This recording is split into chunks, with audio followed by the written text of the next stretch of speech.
No one else is allowed to leave. Lock the door.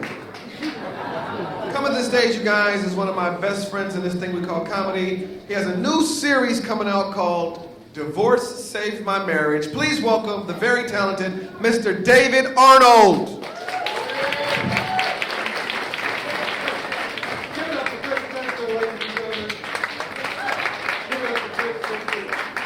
Give it up for Chris Spencer. Very funny. Hell, did you get this picture from? Jesus. All right. Whoever did the research, that's your last day. It's really good to be here performing at the end of the night when everybody's ready to go. I can tell you I was getting up. I'm about to say, don't walk up on me like that. Did my wife send you? She knows I'm here.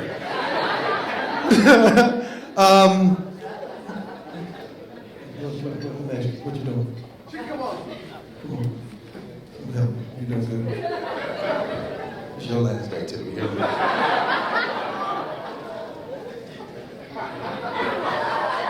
My brother-in-law told me my fly was open. You wasn't gonna say nothing, huh? You was just gonna, ma'am, I'm still talking to you. I know you saw what was happening here. I was asked to come here and do some comedy after all the speeches, which were very long. Don't act like I'm the only one. Okay, I need 2 speeches, 2 minutes. We appreciate what you're doing. Move it. You understand? Don't act, listen, if you think Chris offended you, I'm about to walk the rest of y'all, okay? This is to to acknowledge the press, which I want to talk to the press. This is good. I very seldom get a chance to talk to you all because you all are always talking to us. I need you to be a little bit harder on these politicians that you are interviewing, because as ridiculous as they have become, I need you to become just as ridiculous as they are. You understand? One of the big things that I realize is that what y'all do? What's it called? Journalists. Nobody wants to use the word lie. He lied. She lies. Listen, we all know what a lie is. And we live in a world today where we can see it. We see the video. We see you say this. And then we see you not do what we just saw you say that you did. That's a lie where I come from. So I need you to look at them and go, you're lying. As a child, your parents told you, you're lying. Stop lying. So now we don't say lie. They say everything but lie. The facts don't add up to the things that... There's alternative facts. There's things that people said. Well, if you look at it, it doesn't support. It's a lie. Just say lie. You understand? He's lying. Your job is hazardous now. They are whooping your ass now for asking logical questions and wanting logical answers. Just yesterday, right, what's his name? Greg, Gio, right, man, he body slammed somebody because they found out he owns some BS, you understand? So now y'all need to show up at your job with not just your little recorder and your pen, but you need to bring a wrestling gear and some knee pads. Because your job has officially become hazardous. You are affecting the way that my children lie to me. I want you to know, because the media is in everybody's life now. It's another television show. I live in LA. I flew here and became starstruck. You know what I mean? Because this is a new TV show. You are the new reality show. I don't know if you know this, but all day long, just watching y'all, your stars, you got egos, some of y'all got sunglasses on now. I don't know what the hell is going on. But you are affecting the way my daughters lie to me, because kids now see media's in the phone. Everybody can see it's in the phone. You know what I mean? My daughters lie to me now in a way I've never seen before. They're seeing the lies that are accepted on TV, and they're trying to do it in my house. The oldest, we know she's stealing the popcorn. I know she's doing it. My wife said to me, I want you to go talk to her because I know she's stealing the popcorn. And I want you to get to the bottom of this. And I did it because I want sex. So, don't act like I'm the only one. All right. So I asked her, I said, are you eating for popcorn. She looked at me and said, when you say popcorn,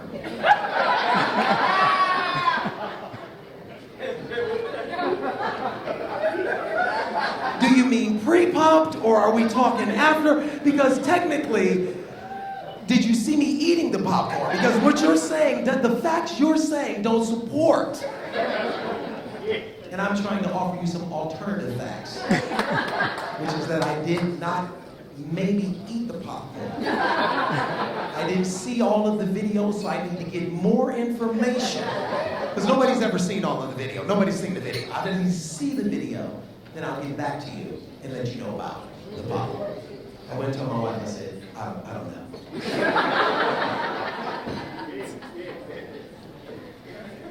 I am not a suit person. This is very uncomfortable to me. I'm protesting by not pulling my tie all the way up.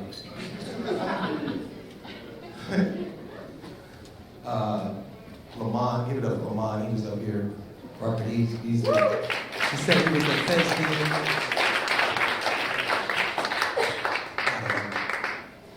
I worked on Meet the Browns for Lamont.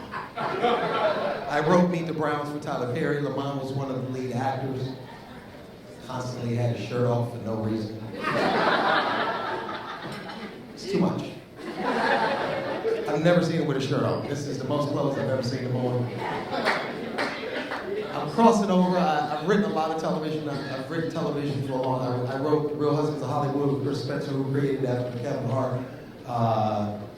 Meet the Browns. Don't clap. Don't clap. Don't clap. Don't do it. Y'all ain't been clapping all night. So there's people here who have invented fire. You didn't clap for them, so I know you're not.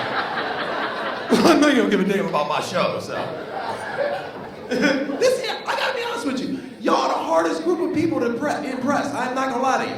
They had some very great people come up here who've accomplished great things, and most of you didn't clap. And I'm looking at you going, you've done none of this. You've done nothing. Some of you just got here because you knew somebody, and you didn't want to clap.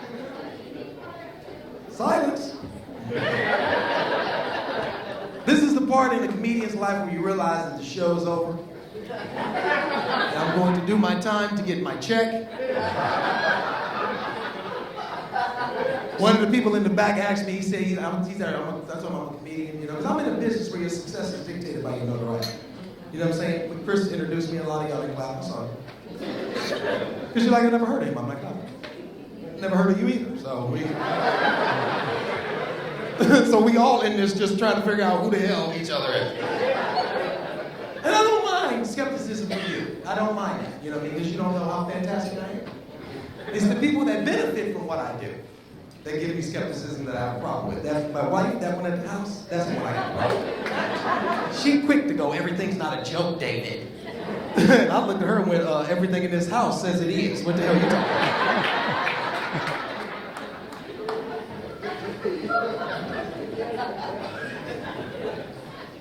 I'm getting ready to do my own TV show.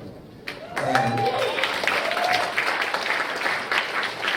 I don't believe you, but and it's like when you go from being a writer to an actor, the first thing you have to do is get into shape and lose weight. And I've been almost in shape for about 2 years now. I've lost 30 pounds so far, and it's a lot of work. It's a lot of work to lose 30 pounds and try to look like Lamont's in shape ass for no reason. Him and another good friend of mine, I'm very good friends with Boris Kojo. If you don't know who that is, he's somebody else who I'm quite sick of. Because he's a supermodel. And when you have friends that are supermodels, it's the most uncomfortable thing in the world to be around people who are just in shape for no reason. You know what I'm saying? Boris is sexy. Boris don't know how to not be sexy. You know what I mean? That's the hard part about being this. Like, I can't just hang out with like Boris, hand me the remote. Like, just hand me the remote. Put your shirt on. Why your shirt off again? His wife is just as beautiful as him, Nicole. It's too much.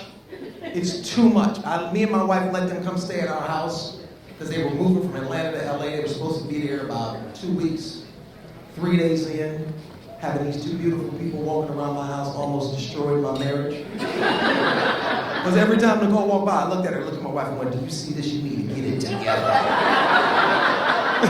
My wife looked at me and went, really? Do you see the goddess you standing next to? I looked to my left, Boris is there with his shirt off and went, oh yeah, he is fantastic.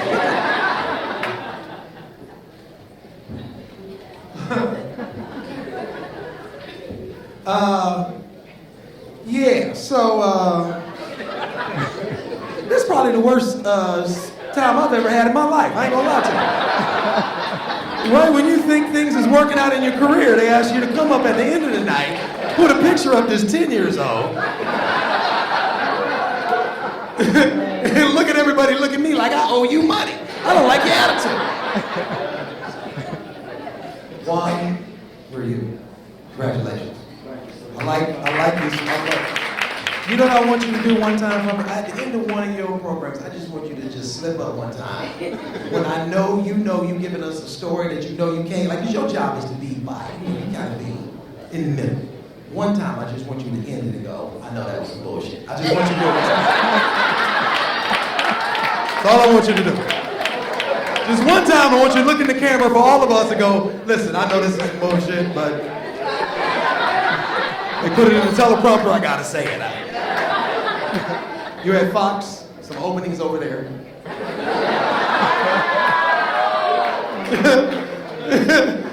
It's time to go? Thank you, appreciate it. I've been waiting for him to give me the light since I got up here. You're looking at me like you don't understand at all what I'm doing. You're looking at me like, where did he come from? I thought, all right, I'm gonna end with this.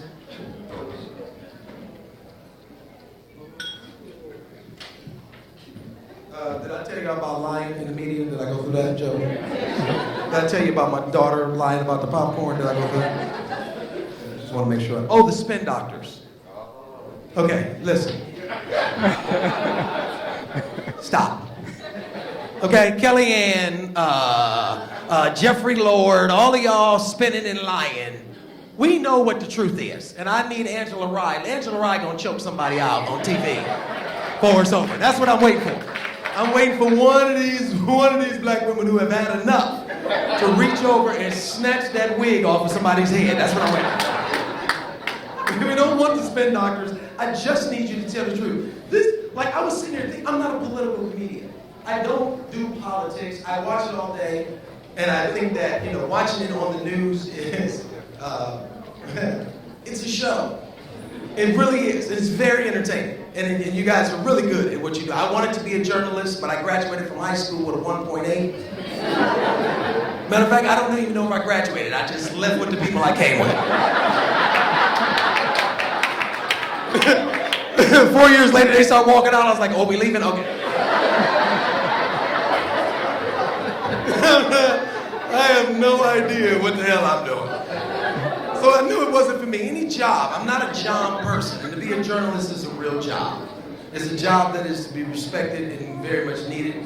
I have never kept a job other than this for longer than 90 days. I've been fired from everything I've ever done. I've never put in a 2-week notice. I don't even know what that feels like. But I know what this means. Can we talk to you for a second? And they hit you with them 2 fingers? Pack your little cubby hole, turn in your little name tag, because this is your last goddamn day. I was caught stealing at one of my jobs. Don't act like I'm the only one. And they called me in the back, and it was on the 89th day, which was the day before you normally get the insurance. And I had a swollen ankle, so I was trying to make it. But I knew they had caught me. And they said, did you steal the EKG machine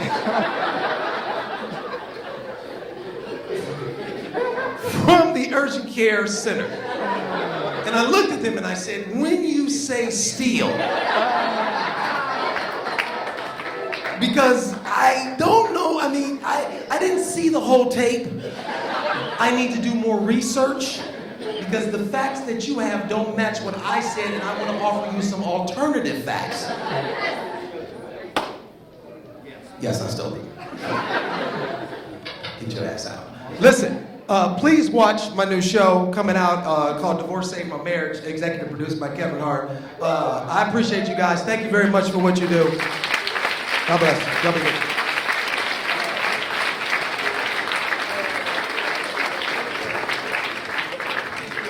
Ladies and gentlemen, Mr. David Arnold. I gotta say though, thanks for the joke. This night is not about you, it's about the journalists.